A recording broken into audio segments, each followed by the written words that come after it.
Grabe. Matindi talaga itong mga kongresista na nagtutulak ng tsa-tsa. Ha?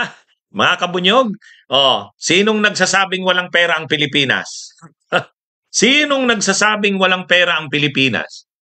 Kapag pangangailangan ng mamamayan, kapag mga proyektong kailangan ng mamamayan, ang hirap mapunduhan. Pero kapag mga kagustuhan ng mga kongresista, tulad nitong tsa-tsa na hindi naman kailangan ng bayan, sabi nga natin, hindi naman maisasaing itong tsa-tsa, itong charter change na to. Tapos may pundok 14 billion. 14 billion mga kabunyog sa COMELEC Kasi, kapag kasi natapos yung pagpapaperma, kapag nakaipon na ng perma, yung sapat na bilang ng perma na kailangan, isasubmit sa COMELEC yan. Pagdating sa COMELEC, i-verify ng COMELEC yung mga perma. Matrabaho yun sa part ng COMELEC. Ang problema, sabihin ng hindi gaganahan ng COMELEC niyan. Imagine niyo mga kabunyog, kung kailangang perma para sa tsa-tsa, yung People's Initiative, 12% ng buong botante sa buong Pilipinas. Ay kung 100 million ang botante sa buong Pilipinas, di 12 million yan. Yung 12 million na yan na perma, isa-isa yung titingnan ng mga COMELEC offices. Yung mga COMELEC sa mga munisipyo, sa mga syudad, sa mga bayan, titingnan nila yung mga perma kung talagang hindi peke. Kung yung nakaperma doon, butante nga. Matrabaho yan sa kanila. Ngayon, baka umayaw ang COMELEC niyan kasi matrabaho yan. Para hindi na mamroblema ang COMELEC, nandun na. Ilinigay na sa budget para ganahan ang COMELEC. Matindi mga kabunyog, nandun na pala sa budget. 14 billion pala nakasingit na. Ito, panoorin nyo yung balita mga kabunyog Masusuka talaga kayo sa nangyayari sa bansa natin. Grabe. Nasa 14 billion pesos ang budget na posibleng gamitin sa isinusulong na charter change ng ilang mambabatas ayon kay Albay 1st District Representative Edsel Legman. Ayon sa mambabatas, nakapaloob umano ito sa ilalim ng 5.768 trillion pesos national budget para sa taong 2024. Partikular na sa conduct and supervision of elections, referenda, recall votes, and plebiscites. 12 bilyong piso umano dito ang siningil o siningit ng Bicameral Conference Committee sa budget ng Commission on Elections o COMELEC. Sa isang pahayag, sinabi ng kongresista na mas malaki pa ang nasabing pondo sa alokasyon ng budget ng 6 na ahensya ng gobyerno, kabilang na ang Department of Migrant Workers, Department of Trade and Industry, Department of Agrarian Reform, Office of the Ombudsman, Department of Tourism at Department of Human Settlements and Urban Development. Nauna nang isiniwalat ni Representative Legman ang umano'y bayaran ng tig 100 peso kada pirma kaugnay ng petisyon para sa People's Initiative na paraan ng pag-amyenda sa konstitusyon. Doon sa item, yung item na conduct of referenda, plebiscite, recall, dati raw ang budget 2 billion lang. 2 billion lang. For 2024, biglang ginawang 14 billion. So ibig sabihin, nadagdagan ng 12 billion. Para saan yun? Sabi ni Congressman Edsel Legman, bakit bigla? Kumbaga, yung item, yung budget ng COMELEC, yung mga referenda, plebiscite, conduct of recall, dati 2 billion. Pero sa 2024, naging 14 billion. 14 billion Ngayon, saan gagamitin? Alam na mga kabunyog. Kaya yung COMELEC, hindi na dito magre-reklamo. Kaya dito yung COMELEC, yung COMELEC, pag nakarating na sa kanila yung mga pinapermahan, yung mga perma, marami yan. Hindi sila tatamarin na mag-verify ng mga perma kasi mayroon ng budget na 12 billion. At alam nyo, isiningit sa BICAM, talagang patraidor mga kabunyog, patago.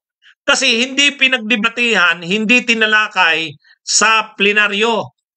Sa buong Kongreso, sa Kamara at sa Senado, hindi nila pinag-usapan yon. Nadadagdagan ng 12 billion yung budget ng COMELEC. from 2 billion yung tungkol sa mga referenda, plebiscite. Isiningit sa BICAM. Yung Bicameral Conference Committee ang nagsingit. Kaya patago talaga. Oh. Ngayon, kapag nakarating na sa COMELEC yung mga perma, at sasabihin ngayon na asikasuhin na ito ng COMELEC, hindi sila makakasabing walang pondo kaya hindi namin maasikaso yan. Mayroon ng pondo. Kung sa ibang mga bagay, hindi natutuloy ang mga plano kasi walang pondo, ito, wala nang masasabi ang COMELEC na hindi namin pwedeng i-entertain yung People's Initiative na yan. Kung magkakaplebisito man dyan, ay hindi namin yan mai-entertain kasi wala namang budget dyan. Kasi ang totoo, mayroong budget. So mayroon ng budget mga kabunyog. Ay grabe, ano? Matindi talaga ito. Kaya po ako, kahit birthday ko ngayon, hindi ko po ito papalampasin. Oh, kapag nandun na sa COMELEC ang perma, tama po kayo si Quintal Santianes V, hindi na ngayon tatamarin ang COMELEC na gumalaw. Kasi mayroon ng budget sa kanila doon. Kalagay na.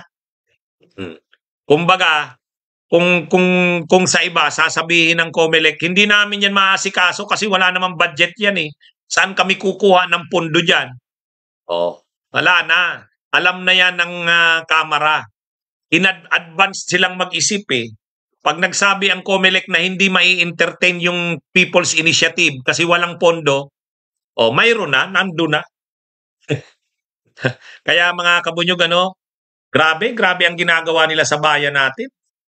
Mas inuuna pa nila yung tiyatsa na yan kaysa sa tulungan ang mga mahihirap, tulungan ang mga kababayan nating hirap na sa presyo ng mga bilihing napakataas. Grabe na. Walang hanap buhay ang mga tao, napakataas ng presyo. Tapos ang inuuna pa ng mga kongresistang ito ay ang tiyatsa. Yun. Siningit. Bakit sinabi nating siningit? Tulad nga po ng paliwanag ko, doon sa paggawa ng budget, hindi naman doon sa mismo, sa floor, hindi sa plenary, hindi doon. Kahit sa committee hearing, hindi doon pinag-usapan. Doon na sa Bicameral Conference Committee, sa BICAM na, siningit na lang. Kaya malinaw talagang ang intensyon nito, patraidor. Patraidor.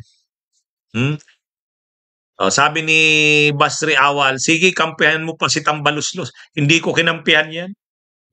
Kinampihan ko yan sa mga bagay na maayos. Ibig sabihin, pag maayos, suportahan natin. Pag hindi, hindi. O, di ba? Ganun naman tayo. Sabi nito, sige, kampihan mo pa si Tambaluslos, sabi ni Basri Awal. Hindi ko kinampihan si Romualdez. Alam yan ng aking mga followers at subscribers, pinaliwanag ko yan. Kasi, nung ginawa ng Kamara yung pagpapasara ng SMNI, yung suspension nito, at yung pinag-uusapang revocation ng prangkesa, okay tayo doon. Sinuportahan natin yun. Yung pagpapapasok ng ICC, okay tayo doon. Yung pagtapyas ng confidential funds ni Sara, okay tayo doon. Sinuportahan natin yun. Pero ito, tiyatsa, hindi natin susuportahan yan. Kasi hindi naman tayo talaga panatiko ng Romualdez, hindi naman tayo hawak niya. Kaya kung noon man ay sinusuportahan natin yan dahil maayos, ay ngayon hindi na. Diba? Hindi. Sa mga nakakakilala sa akin, alam nila na hindi naman ako supporter ng Romualdez at Marcos. Kaya lang, siyempre, marunong naman tayong, sabi ko nga, pag tama naman at maganda, susuportahan natin.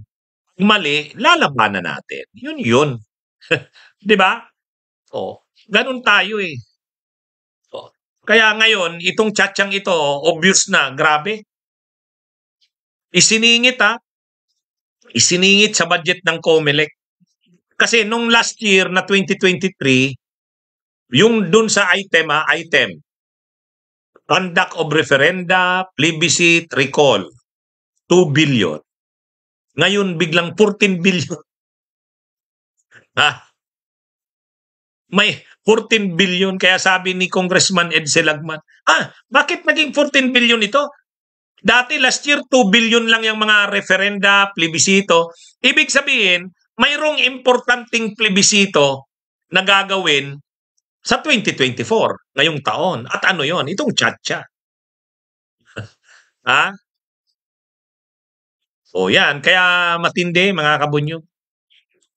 Kaya yan po talaga yung paninindigan ko sa buhay. Pag sa tingin ko tama, susuportahan. Pag sa tingin natin mali, mali. O yun. Kaya hindi po tayo panatiko. Hindi po tayo panatiko. Kahit kay Leni Robredo, sumuporta lang ako kay Leni Robredo ng eleksyon. Di ba? Pero ngayon na hindi naman naaktibo si Leni Robredo sa politika, angat buhay na ang pinagkakaabalan niya, hindi ko naman magiging bukang bibig si Leni Robredo araw-araw, linggo-linggo, buwan-buwan, di ba? Di ba mga kabunyog? Kilala niyo ako.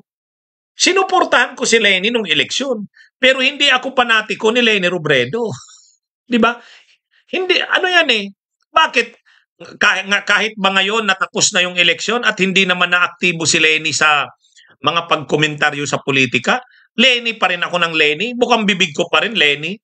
Ay, hindi na. Hindi na. Di ba? Alam nyo naman ako. Pero hindi ibig sabihin na hindi ko nasuportado si Leni. Hindi yun.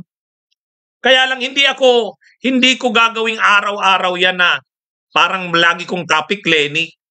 Hindi naman. Hindi ako ganon. Hindi ako panatiko. Malinaw po yan. Kaya itong mga kabunyog, itong nangyayaring ito, wag po tayong manahimik dito. Kaya kahit ako araw-araw, dinidiscuss ko na itong Chacha. Yung mga maniobra ditong ginagawa. Nung isang araw dito sa Bicol, nagpa-meeting ng mga mayors. Ang nagpa-meeting ng mga mayors, si Congress, yung grupo ng Ako Bicol Party List. Yung grupo ng Ako Bicol Party List, kalaban namin ng bunyog yun eh. Kasi dito sa Bicol, may party list na bunyog. Bicol po tayo, ang ibig sabihin po ng bunyog ay buklod. Nagkakabuklod-buklod. Pero hindi naman po Bicol lang ang bunyog. National Political Party po ang bunyog. Pero pagdating dito sa Bicol, dahil dito nagsimula ang bunyog, itong Ako Bicol talaga, matagal na itong trapo na party list.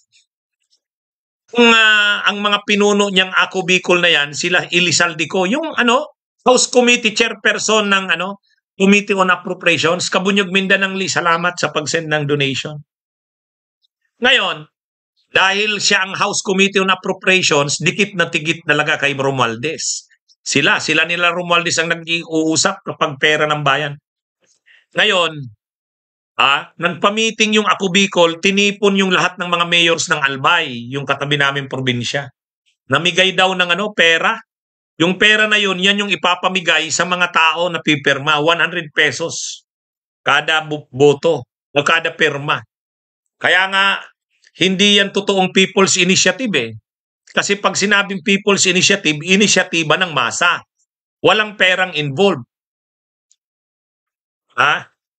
Pero ito hindi. Hindi naman inisyatiba ng masa. Ang nagpasimuno nito, mga kongresista ng Kamara.